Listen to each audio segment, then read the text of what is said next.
नमस्ते सम्पूर्णमा मकवानपुर हेटौडा फबरबाडी वडा नम्बर 7 धनसाईमा चाहिँ किङ कोब्रा विश्वकै सबैभन्दा विषालु सर्प हाम्रो चाहिँ वडा नम्बर 7 मा घरभित्र रहेको हामीले जानकारी पाएपछि हामी पनि यहाँ उपस्थित भइसकेको छ। त्यो सर्पको लागि एकदम सुरक्षित तरिकाले पक्राउ गरेर लानको लागि हामीले हेटौडाबाट पनि मान्छे बोलाइसकेको छ र उहाँहरू पनि आइसक्नु भइसकेको छ र अब पक्राउ गर्ने जारी अगाडि बढ्दैछ। तपाईहरु पनि भिडियोसम्म जोडिरहनु होला के कस्तो हुन्छ।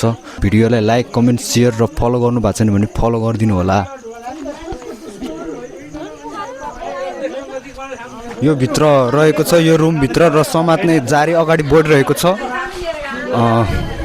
कृपया क्यामेराम्यान यो भित्र रहेको छ, प्लिज साइड।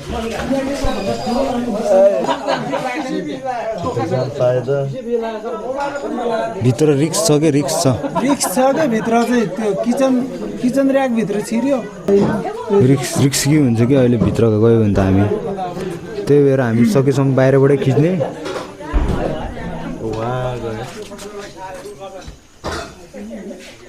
चुकालो चाहिँ क्यामेरा हाल्छु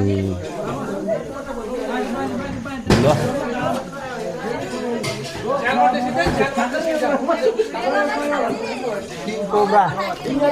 विश्वकै विषालु किङ कोब्रा सर्प यसरी पक्राउ गर्ने चाहिँ जारी अगाडि बढिरहेको छ।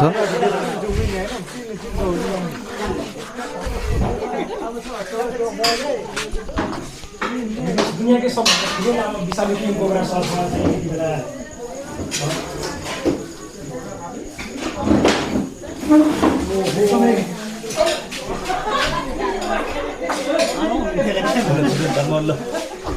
विश्वकै विषालु किङ कोब्रा सर्प यतिखेर हामी देख्न सक्नुहुन्छ। सुरक्षित तरिकाले यसलाई समातेर चाहिँ अगाडि कुनै सुरक्षित ठाउँमा लगेर चाहिँ राख्ने हामीले आँटिरहेको छौँ र उहाँहरू बागमती गाउँपालिका वडा नम्बर 7 धनसाई यो गाउँमा राजन घिमिरेको घरको किचन कोठामा विश्वकै सबैभन्दा ठुलो लामो विषालु किङ कोब्रा छिरेको हुनाले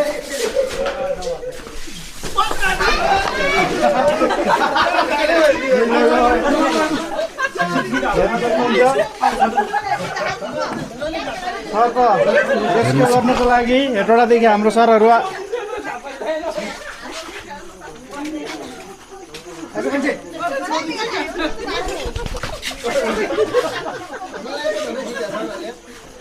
रेस्क्यु गर्दै हुनुहुन्छ। उहाँहरूले एकदमै गाह्रो भइरहेको छ। विश्वकै विषालु किङ कोब्रा हेर्न सक्नुहुन्छ। रातिको समयमा निकै नै गाह्रो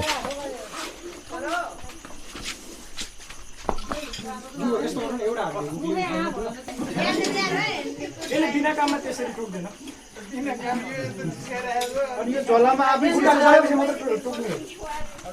खुट्टा परेपछि मात्रै टोक्छ। त्यो उठाइदिनु न, हुकले उठाउनु न, हजुरले हुकले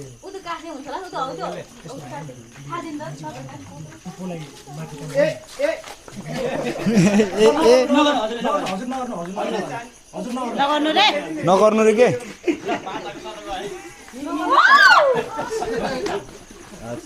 ओइ मारबाट चाहिँ कहाँ पतिर मार्छ होला यहाँ कतै।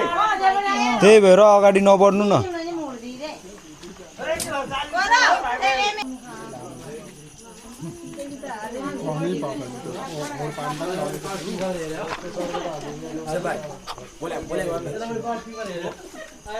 बोल्नु न के बोल्नु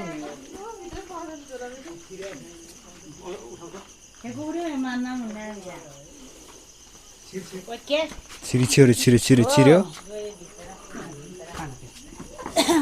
छिरिसकेको छौँ इजी तरिकाले।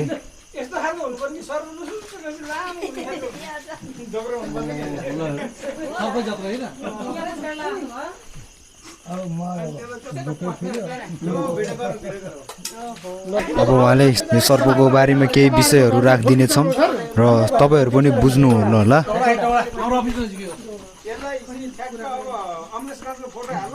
मकानपुरमा कतिवटा समाज छ रे यतो अहिले 10 वटा भयो। यस्तो हामीले अहिलेसम्म 10 वटा पुग्यो दुईटा त टोटली खोलामा है। विश्वकै सबभन्दा ठुलो लामो विषालु किङ कोब्रा सर्प चाहिँ यति बेला यहाँ बागमतीमा फेला परेको छ। यो कति नम्बर वडा कुन ठाउँमा 7 नम्बर वडा धनसाई। यो चाहिँ नम्बर 1 विषालु सर्प हो है। यसले टोक्यो भने चाहिँ बच्ने चान्स कमै हुन्छ, तर यसले हतपत्त कसैलाई पनि बिना कारण अकारण यत्तिकै टोक्दैन। यो एकदम सिधा सोझो सर्प हो। अब यो चाहिन्छ किन चाहिन्छ भन्दा यसले अरू विषालु सर्पहरूलाई आफ्नो आहारा बनाएर चाहिँ यसले वातावरणमा ब्यालेन्स ल्याउँछ। अनि सर्पको कान हुँदैन, हजुरहरूले सर्पको कान देख्नुभयो त? छैन। बिन बजाएपछि सर्प नाच्छ भन्छ, त्यो सब हावा बोलेको है, मूर्ख बनाएको हो। हेर्नु यसले के गर्छ भन्दा यसको आँखा एकदम कमजोर हुन्छ, यसले हल्लेको चिजलाई फोकस गर्छ। हामी हल्ल्या बेला यसले हुड उठायो नि त, यसले हल्लेको चिजलाई हेर्छ। हाम्रो भयो है। त्यही फाइदा चाहिँ सफेराहरूले उठाउँछन्। सफेराहरूले बिन बजाउँदा यसरी हल्लाउँछन् नि त, त्यो हेरेर चाहिँ त्यसले हेरेको हो, फोकस गरेको हो। तर बिन बजाउँदा कुनै पनि सर्प नाच्दैन, कानै हुँदैन सर्पको। जमिनमा भएको कम्पनमा फिल गर्छ, महसुस गर्ने हो। तपाईँहरूले यसलाई कहाँ लान्छ र अब यसलाई हामी अब मान्छेभन्दा टाढा, मानव बस्तीभन्दा टाढा फेरि यो नफर्कियोस् हजुरहरू भएको ठाउँमा, किनभने हजुरहरू भएको ठाउँमा यो फर्क्यो भने हामीलाई नै गाह्रो हुन्छ। एकदम मान्छेभन्दा टाढा यसको वासस्थान। अनि सुन्नु त, सर्पले टोक्यो भने चाहिँ झाडफुक तन्त्र मन्त्र धामी झाँक्रीतिर चाहिँ लाग्नु हुँदैन है। आज पनि मान्छेले 15 मिनटको हस्पिटल छोडेर 3 घन्टा लामो यात्रा गरेर चाहिँ धामी झाँक्री गएर मान्छे मरिरहेछन्। झाडफुक तन्त्र मन्त्र धामी झाँक्रीतिर लाग्नु भएन। अनि मान्छेले चाहिँ के गर्छन्, अविषालु सर्प लिएर समातेर, प्रायः जस्तो सर्प अविषालु हुन्छ, धामन सर्प भयो, धेरै जस्तो सर्प अविषालु हुन्छ, त्यस्तो सर्प हातमा लिएर म माता पिता मसँग दैविक शक्ति छ, म तान्त्रिक हो, भगवान्को अवतार हो भनेर मूर्ख बनाउँछन्। यहाँ बागमती गाउँपालिकामा पनि धेरै त्यस्तो कुराहरू देखियो। अब हामीले पनि यस्तो सर्प समातिरहेको छौँ, हामीले कुनै तन्त्र मन्त्र दैविक शक्तिले समाते होइन नि त, हामीले यसको विषयमा अध्ययन गरेका छौँ, पढेका छौँ, अनि हामीसँग टेक्निक छ, एक्सपिरियन्स छ, त्यही भएर समातेको। हामी कुनै भगवान् चाहिँ होइन है। फेरि मान्छेले चाहिँ मूर्ख बनाउँछन्। किन मूर्ख बनाउँछन् भन्दा हामीलाई नलेज नभएको कारणले गर्दा, हामीलाई ज्ञान नभएको कारणले गर्दा हुँदैन। उपचार भन्नाले अब धेरै ब्लिडिङ भयो भने हस्पिटल जानुपर्ने, त्यो आफ्नो ठाउँमा छँदैछ। ब्लिडिङ बेसी भयो भने टाँका साँका हान्नलाई अनि टिटनसको सुईसम्म हाल्नुपर्छ, तर एन्टी स्नेक भेनम चाहिँ चाहिँदैन, विष चाहिँ हुँदैन धामन सर्पले। यो सर्पले टोक्यो भने चाहिँ गाह्रै छ, उपचारै हुँदैन। एउटा हात्ती 21 जना मान्छे मार्ने विष हुन्छ यसको एक पटकको टोकाइमा। एकदम सुरक्षित ठाउँमा लगेर चाहिँ उहाँ तपाईँहरूले छोड्नुहुन्छ होइन त? एकदम सुरक्षित ठाउँमा छोड्छौँ, किनभने हामी उहाँदेखि यहाँ आएको कारण चाहिँ यसलाई नमारियोस्, यसलाई बचाउनु पर्छ भनेर हो।